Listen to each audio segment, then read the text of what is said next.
document that you probably haven't heard of that controls when and who gets green cards. Today we're going to talk about a very confusing document that I hope to demystify that we call the Visa Bulletin. First of all, I don't even like calling it the Visa Bulletin. Usually when we talk about visas, we're talking about a temporary travel and sometimes work authorization that usually has a fixed start date and a fixed end date. O1 visas for artists and entertainers and high achievers, H1B visas for technical workers, F1 student visas, B1, B2 tourist visas. But the visa that we're talking about are immigrant visas, which is just yet another term for lawful permanent resident, which is just another term for a person who has a green card.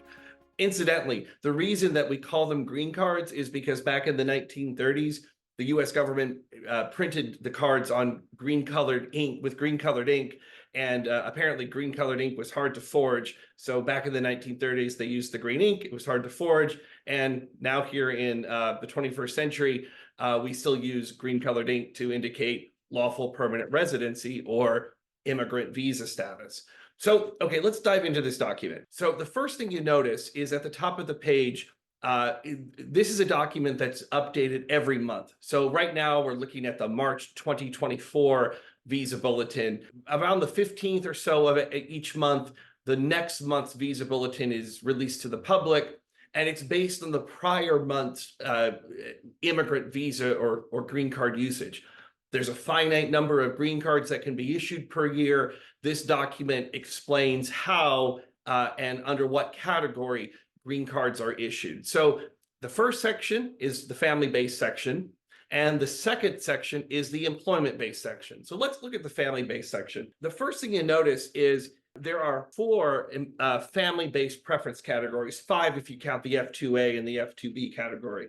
But what this suggests is that there are different priority levels to the family relationship to a US citizen or an existing lawful permanent resident or green card holder.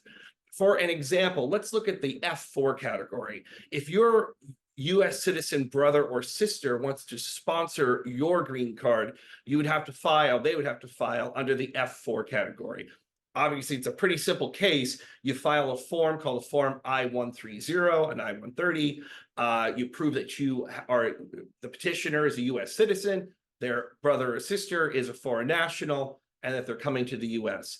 That's the first part. Green cards are always done in two parts. The first part, file the I-130, and then get the I-130 approved, and then wait for the priority date, the date that the I-130 was filed, to become current. So as we can see here today, under that F4 category, if a person from most countries had a US citizen brother or sister filed their I-130 way back in June of 2007, only now can the foreign national, the brother or sister, go through the second process. If the person's here in the US in status, they might file for an adjustment of status. If they're outside of the US, they go through a US embassy or consulate for what we call consular processing. And as you can see, we talk about all chargeability areas except those listed. That means every country in the world except the countries that are listed out to the right of the column. So right now, that's China, India, Mexico, and the Philippines. For historical reasons, for public policy reasons, we do a per category and per country limit to the categories of green cards that can be issued.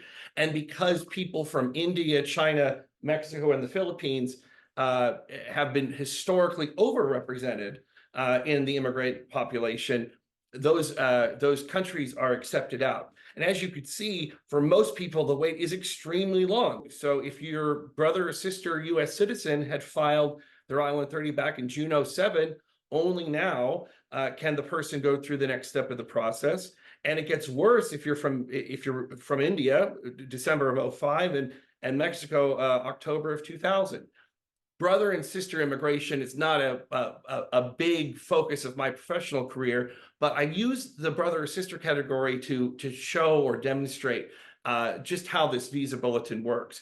But here's where it really becomes interesting. If we skip ahead to the employment-based section, we look here at the employment-based section, there's five preference levels or employment-based preference level categories, EB 1, 2, 3, 4, 5. And what we can see here is that at least as we sit here today on the March 2024 visa bulletin, most countries are current. See that little C right next to the employment-based preference category 1 line. C means current. It means that if you file not an I-130, but an I-140, only now you can go through the next step of the process, which can be an adjustment of status if you're in the US and in status, or if you're outside the US, consular processing. When a category is current, that means that there's no wait time. There's no delay between the filing of the I-140 and the ability to file the second half of the green card. In fact, there are many times that we will file concurrently the I-140 and the I-485, the adjustment of status, when a category is current. During the pandemic, for what it's worth, all these categories collapsed and most categories from most countries were current. So it was sort of a golden era. One of the silver linings of the pandemic is a lot of my clients were able to get through part 2 of their process. Now, pandemic's in the rearview mirror. People are migrating again. People are filing their applications. And so we're seeing the backlog occur. So as you can see here right now, as we sit here today, most countries, and that includes Mexico and the Philippines, are current for EB1.